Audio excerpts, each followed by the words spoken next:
We spend our lives chasing milestones that make us happy. The trips, the goals, the numbers that we think define us. But science shows us something very different. Our deepest happiness is not an achievement, it's in connection. And every cell in our body knows it. Welcome to the HAUS podcast, your go-to space where design, cognitive sciences, well-being, and business come together.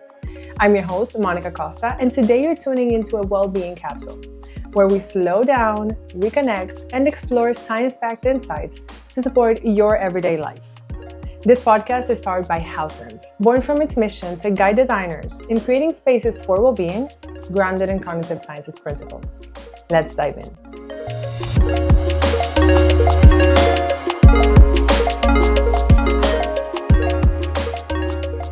Ironically, I stumbled upon this topic in one of those moments when, even surrounded by people, I was glued to my phone. I came across a short talk by a researcher from a Harvard study that's been following people's lives for over 80 years to understand what truly makes us happy and fulfilled. And something about what they shared stopped me in my tracks. I put my phone down, looked around, and realized how little attention I was giving to the relationships that were right in front of me. From that moment, I started to intentionally be more present, listening differently, showing up differently, and slowly shifting the way I connect with the people I care about. And that shift in perspective is what inspired me to create this episode today. Have you ever thought that your well-being might depend less on your habits and more on the quality of your relationships? Think about the people in your life right now, the ones that you can really lean on. How much space are you giving to those connections? If you've never stopped to ask yourself that, me neither. But researchers have, and for decades, they've tracked lives, health, and happiness on a massive scale, all to understand what is the main indicator shaping our well-being. Back in 1938, researchers at the Harvard University set out on what would become one of the longest-running studies of human life. They began by following 724 men. Some were Harvard sophomores, and others were boys from some of Boston's poorest neighborhoods. Every year, they were interviewed, examined, and later even scanned with brain imaging, and mainly to answer one deceptively simple question: what really keeps us healthy as we age? Decades went by. Some of those men became doctors, lawyers, or CEOs. Others struggled with addiction or ended up in very different life circumstances. And as the years unfolded, one finding stood out above all the rest. And no, it wasn't wealth, social class, or even physical health markers like cholesterol that best predicted long-term health and happiness. It was the quality of their relationships. The clearest marker came at midlife. The people who reported being most satisfied with their relationships at age 50 were the healthiest when they reached at 80. Relationship warmth and stability turned out to be stronger predictors of healthy aging than income, IQ, or genetic risk itself. And then when researchers dug deeper, they also noticed that people in supportive relationships didn't just report feeling happier, they actually showed lower rates of chronic disease, stayed sharper mentally, and recovered faster from stress. Meanwhile, those who were socially isolated or caught in high-conflict marriages experienced earlier decline, higher rates of pain, and even faster cognitive deterioration. At this moment, the study includes more than 1,300 children of the original participants, meaning that it's been running for over 80 years and now it spans 3 different generations. And across all that time, the findings remained consistent. Strong, supportive relationships don't just help us live longer, but also in better health. Now, it's one thing to look at a single study, like that one in Harvard, but the power of science often comes from pulling different research together. One of the clearest examples comes from a landmark meta-analysis published in 2010 by Julianne Holt-Lundstad and colleagues. They combined data from 148 studies covering more than 308,000 people to see what role social relationships actually play in survival.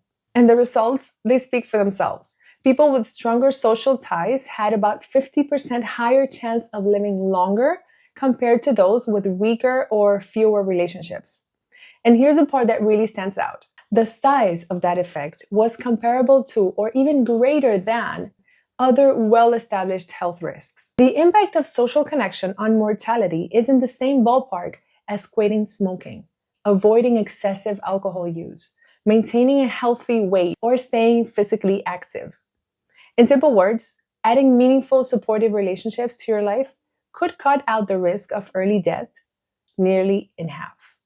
And this wasn't limited to a specific age, group, culture, or a specific health condition. The effect showed up across men, women, young and old, healthy and sick, in both Western and non-Western contexts. Which means connection isn't just a cultural preference, it's a universal biological need. Now let's talk about another analysis. A large meta-analysis published in 2015 found that people who reported being lonely, socially isolated, or living alone had a 26 to 32% higher risk of dying earlier than those who were more connected. And this is not a fringe finding. The US Surgeon General's 2023 advisory on the epidemic of loneliness put it into perspective for the public.